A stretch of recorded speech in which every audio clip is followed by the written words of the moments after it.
Growing up as a Christian, I always knew childbirth was such a blessing. I would watch shows such as Baby's First Day and First 48 Hours in my free time. Going into nursing school, I was always looking forward to the maternity rotation, but little did I know that I would be even more mesmerized by the anatomy of childbearing. Having a baby in general can be scary, especially if you don't have access to medical care.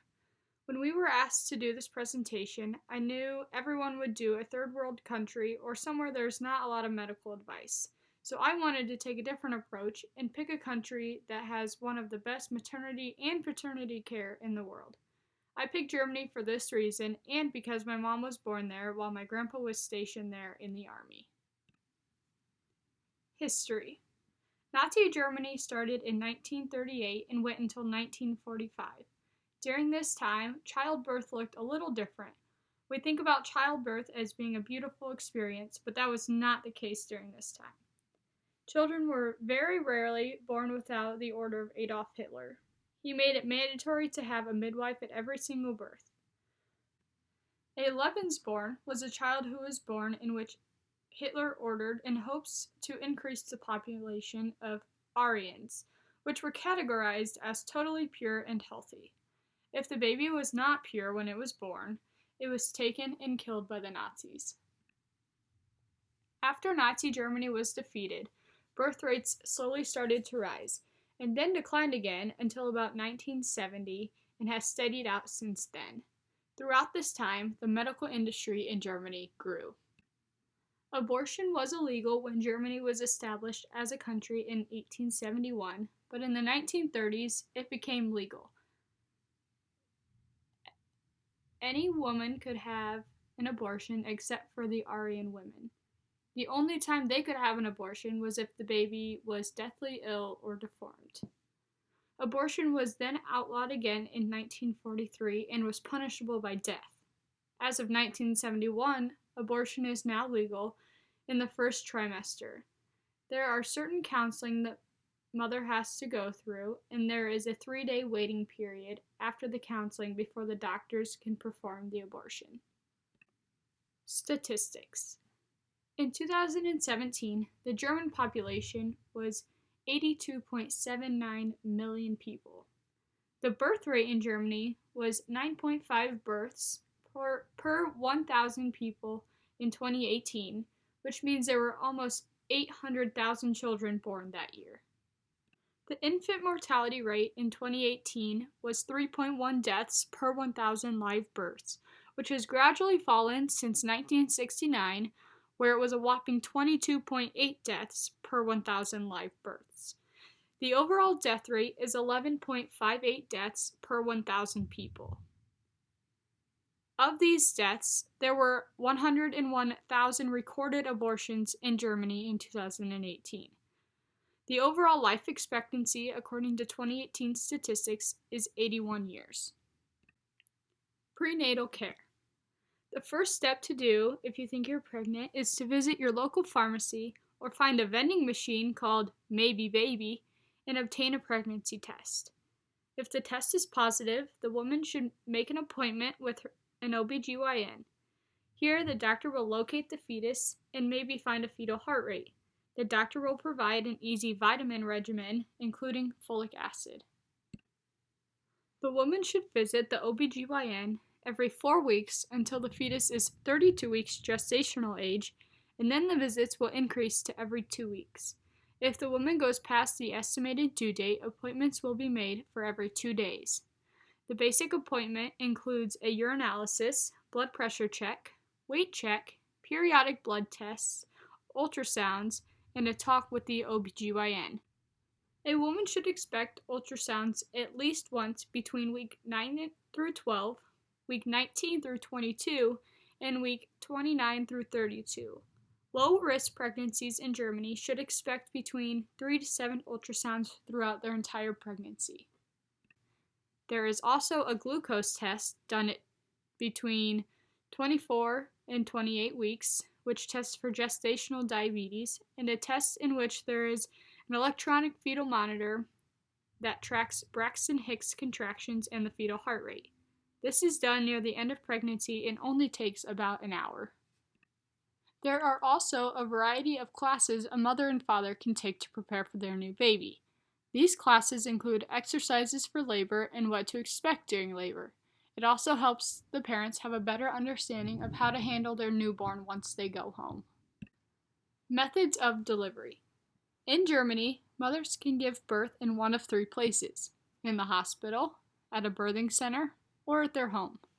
At the hospital, there is always a doctor on call, easy access to medication, and emergency services in case a C-section is needed or there are other issues with the child or the mother. The birthing center is kind of a halfway point between the hospital and a home birth. Here, they encourage natural birthing, but have the ability to get you medical assistance quickly if it is needed. A home birth is when a mother gives birth in her home, a comfortable environment. It also gives her freedom on how she labors. No matter where a woman gives birth in Germany, there will always be a midwife delivering the baby. The doctor only steps in if or when there is a problem. Use of medications in Germany. When preparing to have a baby in the hospital, two of the first things they do is give an enema and shave the pubic area. After that, the process is up to the mom. There are different medication options, which include epidurals and spinals, which numb the mom from the waist down. There are also opioids that can be given through an IV, general anesthesia in case of an emergency C-section, and acupuncture, which is used as a pressure reliever.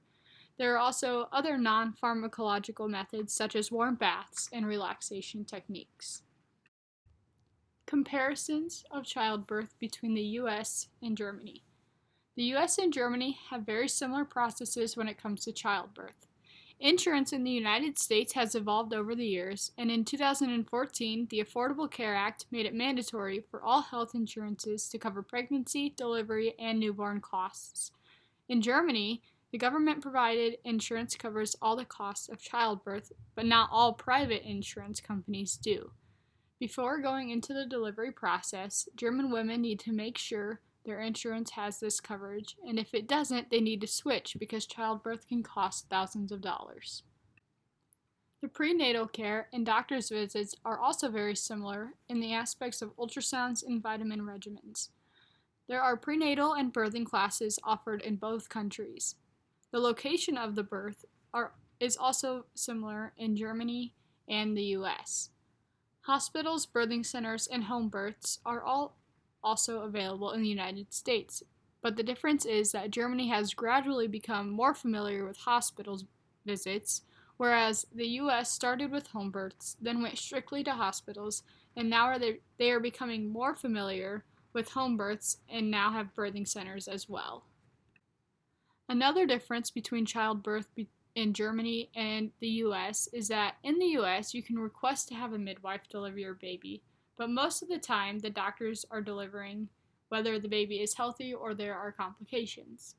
We also have the same methods of pain relief here in the US. We have epidurals, spinals, and general anesthesia in case of an emergency.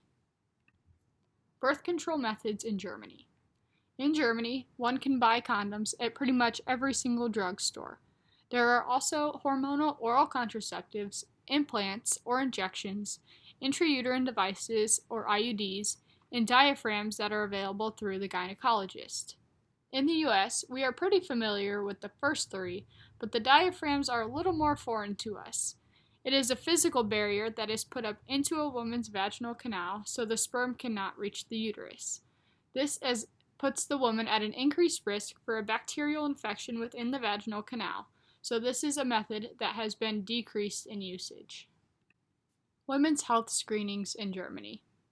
There are general screenings for men and women, which include general health checkups, skin cancer screenings, tests for occult blood in stool, and endoscopy of the bowel.